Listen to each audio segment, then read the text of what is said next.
Assalamualaikum warahmatullahi wabarakatuh. Perkenalkan, nama saya Zarina Haq dengan NIM 2301030363.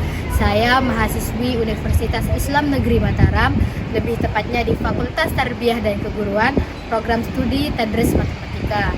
Di sini saya akan menjelaskan bagaimana Rasulullah SAW mengajarkan para sahabatnya supaya bisa memahami apa yang beliau sampaikan dengan jelas.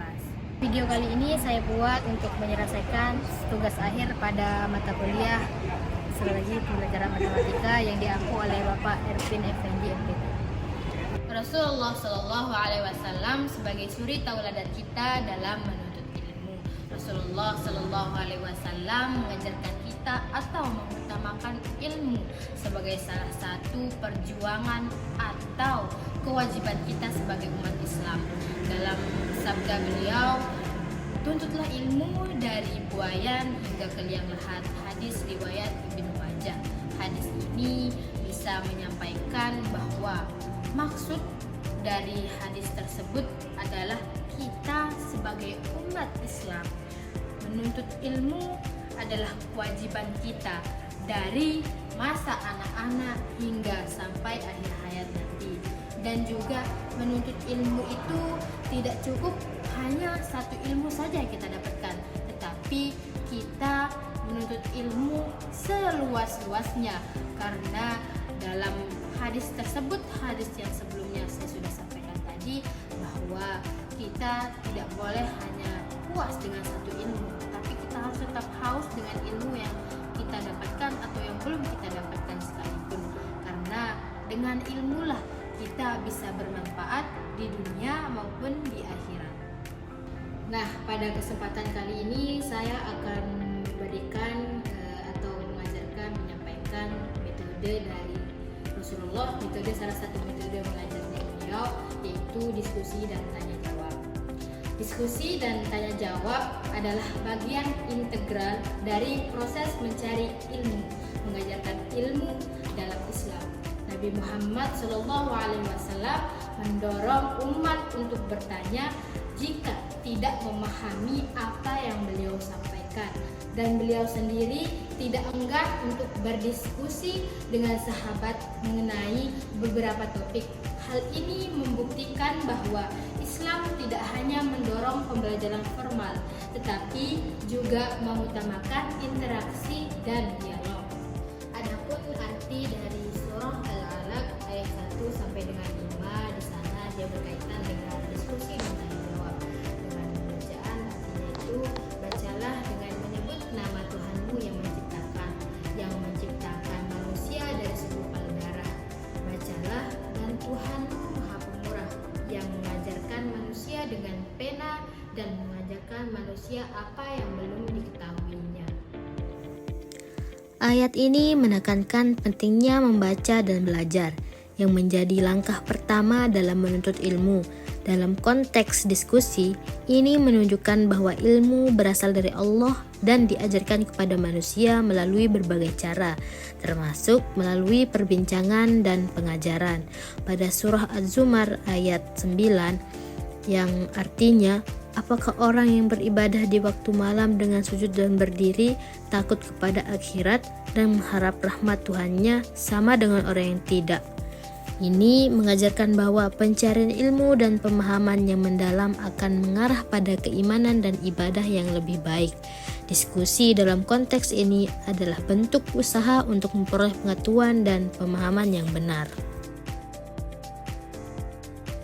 Selanjutnya di sini saya akan memberikan contoh diskusi dan tanya jawab di mana Siti Aisyah dengan Rasulullah, di mana pertanyaannya itu Siti Aisyah menanyakan kepada Rasulullah, dibilang, ya Rasulullah, bagaimana aku bisa memahami pembagian ini? Aku kesulitan untuk memahami pembagian ini. Kemudian Rasulullah SAW menjawab pertanyaan Siti Aisyah. Beliau berkata atau beliau menjawab, perlahan saja memahami tentang pembagian ini, wahai Siti Aisyah, karena setiap ilmu pasti harus kita bersabar untuk bisa memahami ilmu tersebut, sama seperti ilmu-ilmu yang lainnya.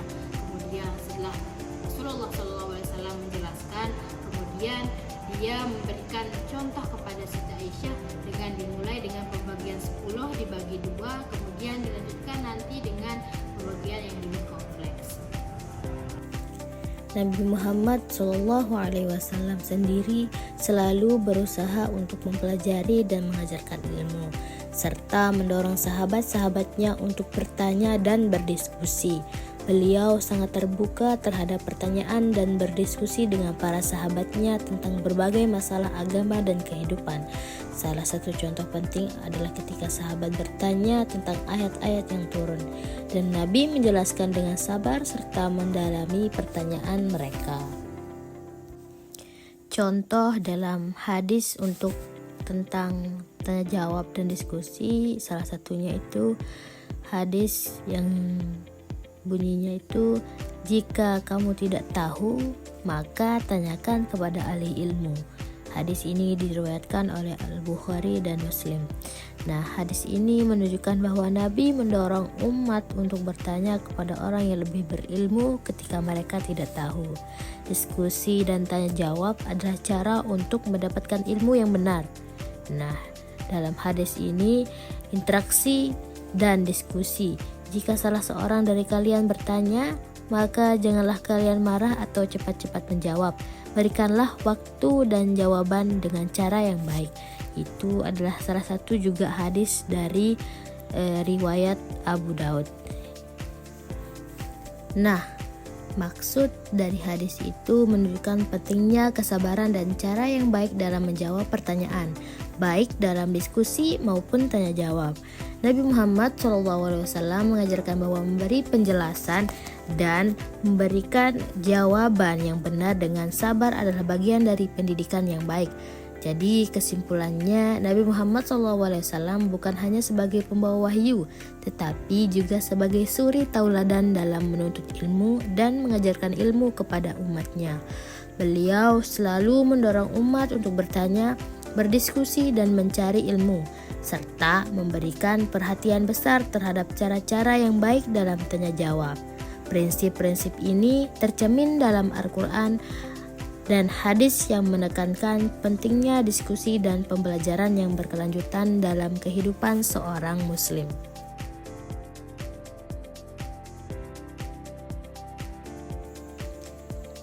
Ini adalah contoh atau suasana ketika sedang bertanya atau guru memberikan jawaban. Nah, ini adalah contoh diskusi dan tanya jawab ketika proses belajar mengajar.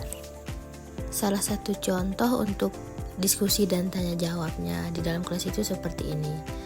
Guru menuliskan soal-soal latihan yang dibuat guru, siswa diminta mencatat dan mengerjakannya.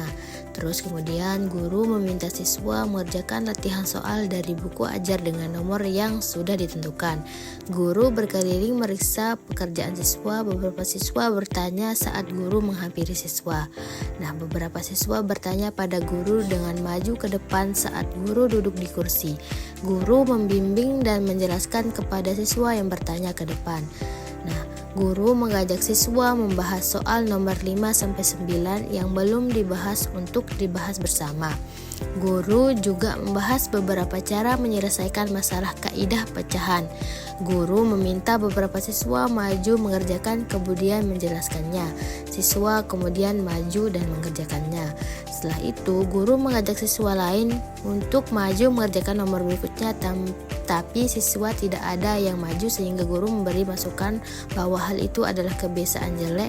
Kalau siswa tidak menyelesaikan soal dengan tuntas, maka akan berdampak pada hasil ulangan. Karena tidak semua soal akan dibahas di kelas. Siswa harus aktif mengerjakan di depan bila diberi kesempatan dan bertanya yang mereka tidak tahu. Itu adalah salah satu bentuk tanya jawab pada ketika siswa-siswi kemudian guru berada di dalam kelas. Itu menjadi salah satu contoh untuk materi tanya jawab tentang pembelajaran di dalam kelas, khususnya pembelajaran matematika.